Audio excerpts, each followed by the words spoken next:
All right, so the first thing I recommend is getting a good reading journal. And what is that? A reading journal. It's basically just a way to document all the books you've read and also just give your thoughts on it as well too. It's a place for you to stop and like write down all the books. So I hate to repeat myself. Like this, like, for example, has like a write in book section as well too. Also, get the links, your book review ratings as well too. It just keeps track of the things you read. Maybe you liked it, maybe you didn't like it, and it's just a good way. Like after you finish reading, or perhaps while you're reading, just annotate and just really have fun with it. I'm a kinesthetic learner. Basically, I like to play with the things I'm learning with. I don't know about you, but that's how I am, and this has really helped me because it just makes it more fun. At least is my point. And the second thing I would recommend doing is getting a personal journal to read in after you're finished reading. Okay, I know what you're thinking. Tanisha, what's the difference between a reading journal and a personal journal?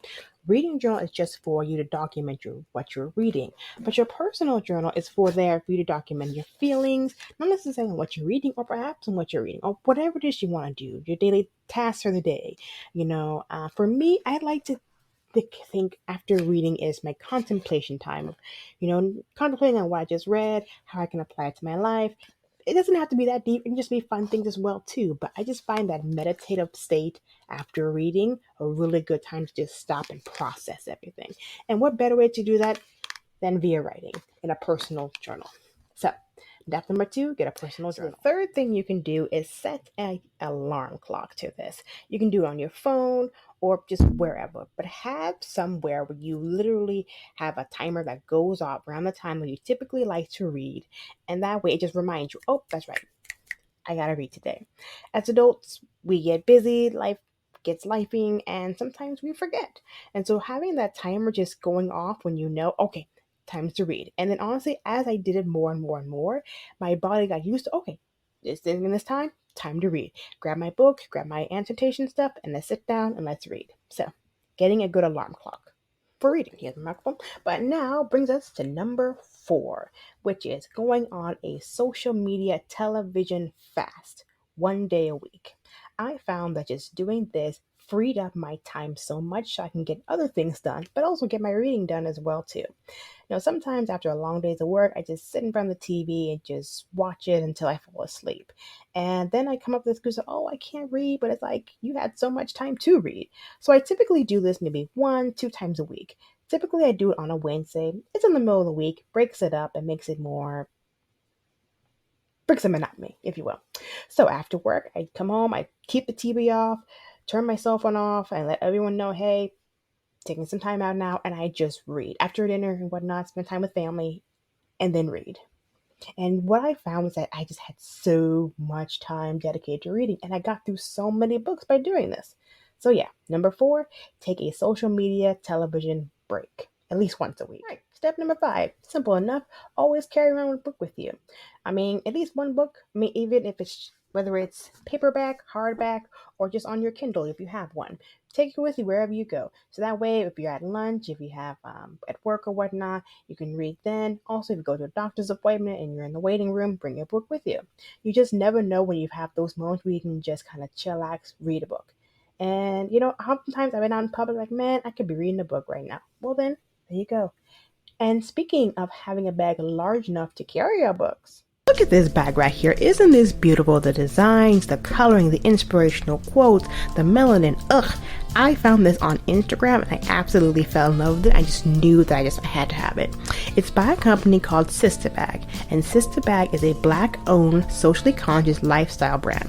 It was founded to promote power of Black unity and the beauty of melanin. They believe that providing a wide range of high-quality, inspirational, fashionable items makes every sister feel unapologetically Black and proud. Now, the rich tapestry of African and Black culture gracefully intertwines with the art and luxurious personalized leather handbags. Born from a hobby and nurtured into a flourishing business by their founder, Michelle, a dedicated Nigerian American, Sister Bag stands as a testament to the strength, beauty, and resilience embedded within every woman. So this bag is I love it. It's the beauty of it that, I get so many compliments from coworkers and everything. Plus I can fit all the things I want, my wallet, my keys, everything, and also all the books I need to carry with me as well too. So, all right, as always, here on the channel, I got you with a discount. So type in Tanisha's Reading Corner when you check out at sisterbag.com and you'll get 10% off your order. I thank you so much for listening. Let's dive back into the episode. Okay, so the last thing that I did to make sure that I hit my goal of reading 50 books this year was I read books that I actually liked. Yeah, it's that simple. Honestly, because I'm the type of person that, like, once I start something, I want to finish it. But this is a hobby. It's fun, and I gotta keep reminding myself you are having fun, as you should be. If you're reading a book and you really don't like it, don't push it. Maybe right now is not the time for you to read it. Maybe read it when you're ready. Maybe read it later. And so, yeah. Number 6, reading books that you actually like, and also trying out different genres. I guess that could be number 7. Okay. So I was actually planning on stopping at 6, but hey, number 7, try different genres of reading. I found that was one of the biggest reasons why I was able to read so many books is that I really expanded my horizon. Normally I like to read like murder mysteries and like thrillers and whatnot, but I started reading the romance novels. I started reading more fantasy books, and I fell in love with them as well too. I started reading Game of Thrones, which I didn't think I would ever get into. I like the TV series, but the actual books are pretty dark, but I did enjoy Fire and Blood by George R. Martin. That was a good one. I also did a podcast episode and a YouTube video on that, so have a watch that too. But yeah, try expanding your horizon, and you'll find that you'll have even more books to read. So when we're okay, let me move my camera real quick. There we go. So that way we can talk about number 8. And number 8 is go to the library. At first when I set this goal of reading 50 books a year, I'm like, ooh, that's a lot of books to be buying. Then it clicked on me, girl, go to the library. Get you a library card. I hadn't had one in so long, I actually forgot. So I had to go to the library and, hey, I need a new library card. Got my library card. And yes, library. You have so many like audible books, ebook that you can use, so many different genres, so many different languages as well too to try it out. So that's what I'm doing next year. I'm learning to read another language. So yes, utilize your library. Get yourself a library card, head on over there, get your books. Obviously yes. You are essentially paying for it through your taxes, but for the most part, it's free, except, of course, you got to return them. Make sure you return them. But you can extend them as well, too, if things come up and you haven't fully read them. You can extend it as well. So, yes, utilize your local libraries. Go to the library. So, number 9, and I promise you this is the last one. The number 9 thing that helped me to keep my reading goal for this year was to start a book Instagram account. Seriously, it really all started with my book Instagram account, which then turned into a podcast, which has now turned into a YouTube channel. And that has really helped keep me reading because it helped me to create a community. Not necessarily the actual Instagram account itself, but the fact that I have a community now. I have people online that I talk to, that communicate with. We get to chat about books that we like and whatnot. I get to share my recommendations as well too. And so I just found that this has really helped me not only to read more books, helped me to get out of my shell more. When I first started this podcast, I was all audio. I didn't want to show my face at all. I was too nervous for that. But now, here I am. I have a YouTube channel and I'm showing my face. So yeah, I definitely feel myself coming out of my shell more, along with my other proud bookworms as well too. So overall, it's not so much the social media account, it's more about finding my community of fellow bookworms, book nerds, whatever we like to call ourselves. Anyway, it's fun.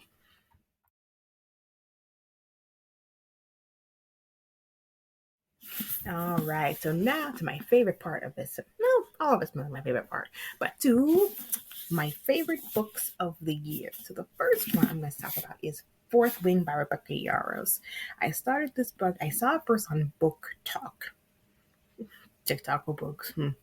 And at first, I was nervous about reading it, but I just kept getting all these excerpts and whatnot. So I'm like, you know what? Let me try it out. Because from what I was told, it's basically a beginner's guide for fantasy readers for romance novel readers. Sort of. Yeah. So I read it, and I'm not gonna lie, from the chapter 1, I was hooked. I couldn't stop reading. It was a non-stop ride. I absolutely love it. I got Iron Flame when it came out, and honestly, I will say it's a grower. Iron Flame wasn't my favorite. It wasn't as much.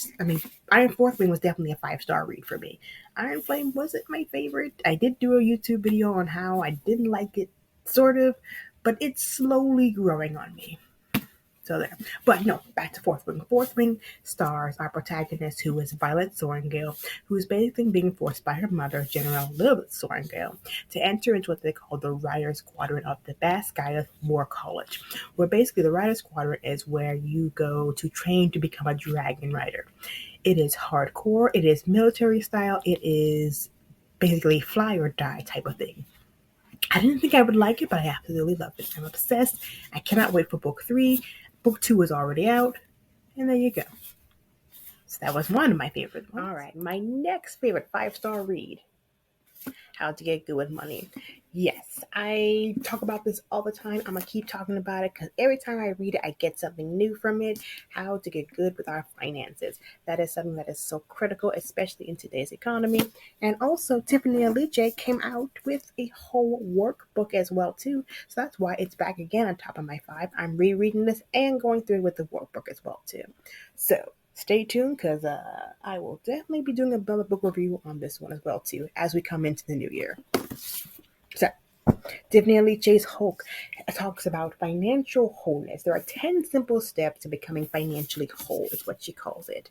And basically, they're budget building, savings, investing, and estate planning. Things that I never even thought about. Your credit score, how to get out of debt, how to financially out of debt. Honestly, I got out of credit card debt following this book. I have no credit card debt, and I have so much in savings now. And I think all of that to Tiffany Alice's guide. So, that's another 5-star read. You want to get your finances in order? Want to get how to good money? Talk to Tiffany Alice. And we are at the end where my favorite book of 2023. You know what? Let me pull this camera up so you can have a better look at me because I want you to see this. This book was my all-time favorite. Let me pull my hair on my face. Oh, also, new hair, new do. I like to go into the new year with new hair. But anyway, back to this. My favorite book of this year was, oh my God, I did a book review on it already on the channel, so have a listen to that after this one as well. But before I talk about it, it was so good.